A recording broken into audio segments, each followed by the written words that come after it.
இன்றைய புனிதர் அறிவோம். ஜனவரி 25 புனித பவுலின் மனமாற்ற பெருவிழா.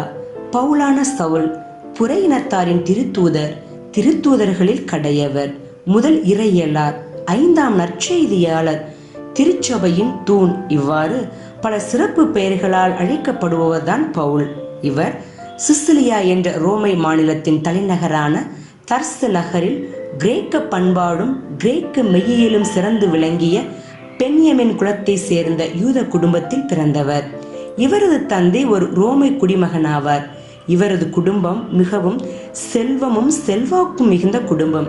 6 வயதிலேயே எல்லா யூத சிறுவர்களையும் போல கல்வி கற்க ஆரம்பித்த இவர் இளமையில் யூத மத சட்டங்களை கற்று தேர்ந்தார்.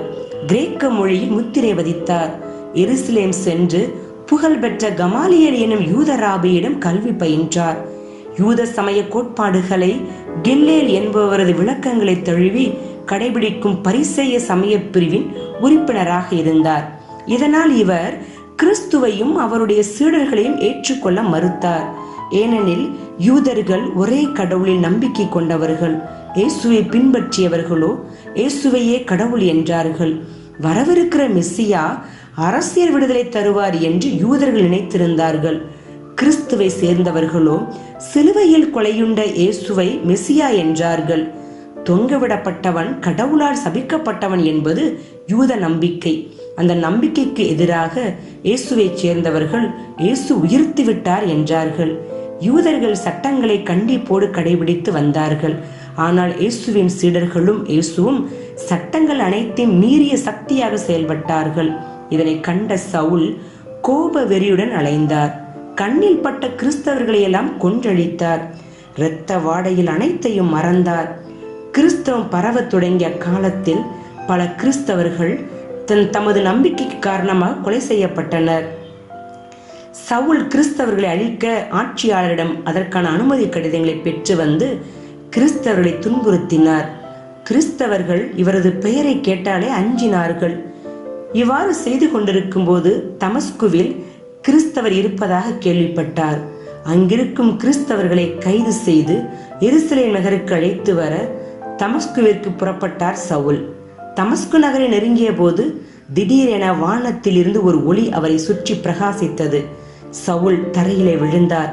அப்பொழுது சவுலே சவுலே, நீ ஏன் என்னை துன்புறுத்துகிறாய் என்று தன்னுடனே பேசுகிற ஒளியை கேட்டார். அதற்கு சவுல், ஆண்டவரே, நீர் யார் என்றார்.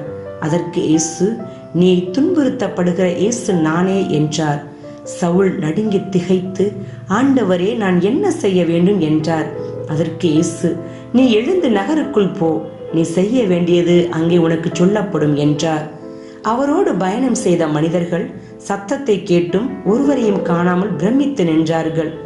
சவுல் தரையிலிருந்து எழுந்து தன் கண்களை திறந்தபோது பார்வையற்று இருந்தார். கூட இருந்தவர்கள் சவுலுக்கு கை கொடுத்து தமஸ்கு கூட்டிக் கொண்டு போனார்கள். சவுல் 3 நாள் பார்வை இல்லாதவராய் உண்ணாமலும் குடிக்காமலும் இருந்தார். பின்பு இயேசு அனனியா என்பவரை சவுலிடம் அனுப்பினார். அப்பொழுது அனனியா போய் சவுல் இருந்த வீட்டுக்குள் நுழைந்து அவர் மேல் கையை வைத்து, சகோதரர் சவுலே, மீண்டும் பார்வையடையும் என்றார். அந்நேரமே அவர் பார்வை பெற்று திருமுழுக்கு பெற்றார். பவுலின் வாழ்வில் 45 முதல் 57 வரை உள்ள ஆண்டுகள் மிகவும் முக்கியமானதாகும். இக்காலகட்டத்தில் தான் 3 தூதரை பயணங்களை மேற்கொண்டார். இவை அனைத்தும் அந்தியோக்கியாவில் ஆரம்பித்து எருசலேம் நகரில் முடிவடைந்தது. பவுல் பணியாற்றிய நாடுகள் அந்தியோக்கியா, சிரியா, சைப்ரஸ், பம்பிலியா, இக்கோனியா, லிஸ்திரா, தெருபை, Philippi, Thessalonica, Berea, Athens, Corinth, Galatia, எபேசு, இல்லிருக்கும் குரோவாசியா, ரோம், ஸ்பெயின் ஆகிய நாடுகளில் கிறிஸ்துவை பற்றி நற்செய்தியை அறிவித்தார். திருவிவிலியத்தில் புதிய ஏற்பாட்டில் உள்ள 27 நூல்களில் மொத்தம் 14 நூல்களை புனித பவுல் எழுதியதாக அறிகிறோம். அந்த அளவுக்கு கிறிஸ்துவை பின்பற்றுவதிலும் அறிவிப்பதிலும் தீவிரமாக பவுல் செயல்பட்டார் என்பதை நாம் உணர முடிகிறது. சிலுவையில் அறையப்பட்ட கிறிஸ்து இன்றும் உயிரோடு வாழ்கிறார். அவரே ஆண்டவர், மீட்பர், வாழ்வின் ஊற்று. அவர் கடவுளால் சபிக்கப்பட்டவர் அல்ல, மாறாக திருச்சட்டத்தை நிறைவு செய்தவர் என்பதை உணர்ந்தார். பவுல் எழுதிய 14 நூல்களிலும் தனது மனமாற்றம், அழைத்தல், கிறிஸ்துவுக்காக அவர் அடைந்த துன்பங்கள் அனைத்தையும் ஆங்காங்கே குறிப்பிட்டு கிறிஸ்தவ மக்களை வலுவூட்டியிருக்கிறார். இவர் மனமாற்றமும் குணமாற்றமும் பெற்று எல்லோரையும் மாற்றும் மகத்தான மனிதராக இருந்தார் என்று புனிதராக திருச்சபையின் தூணாக ஒளிர்கிறார். புனிதரிடமிருந்து கற்போம், பெற்றுக்கொண்ட அழைத்தலை உணர்வோம், ஏற்றுக்கொண்ட இயேசுவை அறிவிப்போம்.